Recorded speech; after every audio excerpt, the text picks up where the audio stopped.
Last week on LinkedIn and also on YouTube, I discussed two of the six major elements of the voice. Given the reaction last week, which was extensive, I'm going to keep lecturing about voice for a while because it's close to my own heart in teaching, because I've done a lot of teaching, and because you folks out there are responding to it, which I'm glad to hear. I hope this will be helpful. Today we're moving on to two elements of the six elements. We're going to talk about the tone of voice and emphasis. And as to the tone of voice, what we know is that we can convey moods by the voice. Our mood is not a happy mood. We're not happy, and that's going to sound like we're not happy. When lawyers do it, you'd be surprised how many are cranky with the judges and almost whining sometimes. You go into a court where there's a lot of lawyers, you're going to hear that, and of course you're trying to persuade somebody of something and being cranky and letting that sound come in, that whining sound.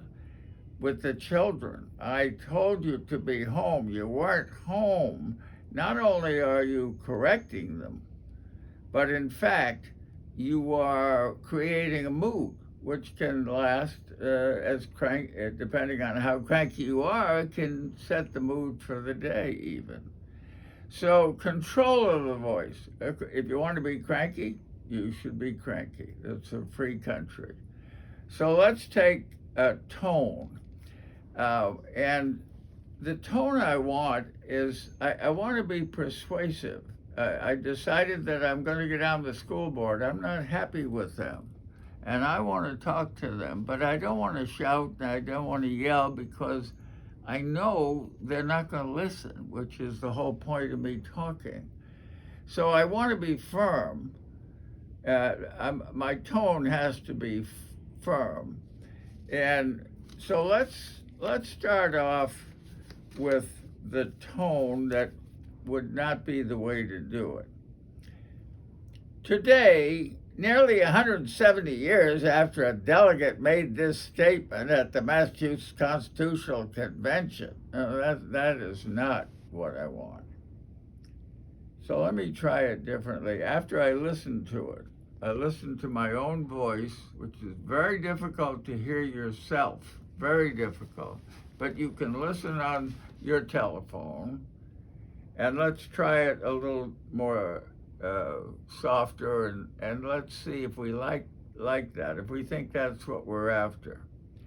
Today, nearly 170 years after a delegate made this statement at the Massachusetts, it's okay, that's okay, but I can do better than that.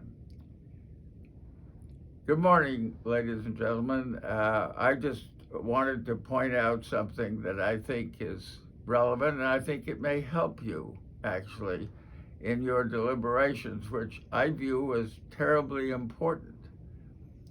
Today, nearly 170 years after a delegate made this statement at the Massachusetts Constitutional Convention, that's better. I like it.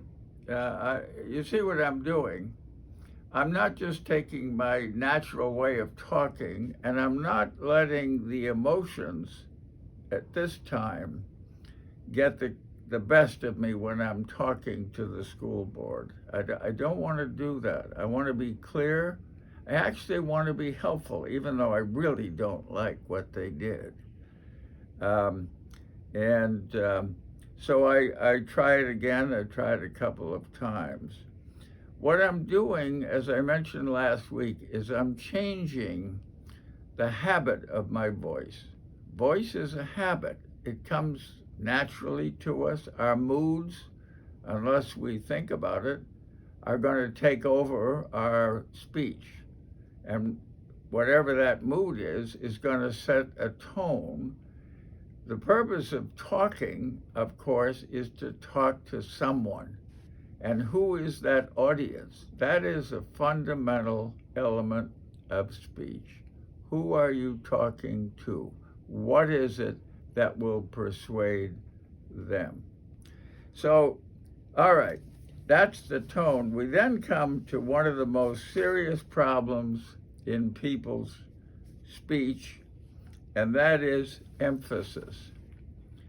Are you emphasizing what you really want to get across to the listener or the listeners? For example, I was watching a quiz show the other day, and I noticed that the MC would be talking and he'd be explaining, but when he mentioned the amount of money that they might win, and you could win, and then his voice went up and he said, $10,000, and of course the audience went wild. That was the whole point. You'd be surprised at what happens if you teach voice to practicing lawyers and to law students in terms of how flat some of those speeches are. And what I did to help the students, I would have them recite something just like this, and I would mark it on the blackboard as if it was musical notes. And the surprise part is how flat it is. It just goes across like that. What you want to do is to emphasize certain things, there's certain words that really are key to what you're trying to say and how you are trying to persuade the listener that this is going to cost X dollars, for example, or this is a dangerous thing to do, very dangerous. See what I'm doing?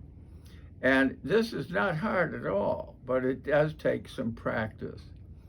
One of the folks that I have taught pointed out that this takes time and you don't have time. You are a busy person. On the other hand, you can make some time available because you certainly don't want your voice to be contrary to what you're trying to achieve. And if you think of voices, this is my last point for the day, listen to other people's voices and see if you can categorize them on the 6 elements that I'm talking about here. Because next week we're going to talk about clarity, being clear, and we're going to talk about pauses. That makes 6. Tempo, volume, tone, emphasis, clarity, and pauses. Listen to other people's voices and critique them. If it's a spouse, I recommend strongly you don't tell them what the problem is with their voice because we don't want that to happen. So those are the thoughts for the day. I'm deliberately making this simple. Excuse me. And in the future, we'll be going up into more complex ideas for speech. And I hope this is helpful. That's the whole point of doing this. Other than the fact, frankly, I enjoy lecturing on voice because I know people need it. I know I needed it when I started. So those are my thoughts for the day. Thanks.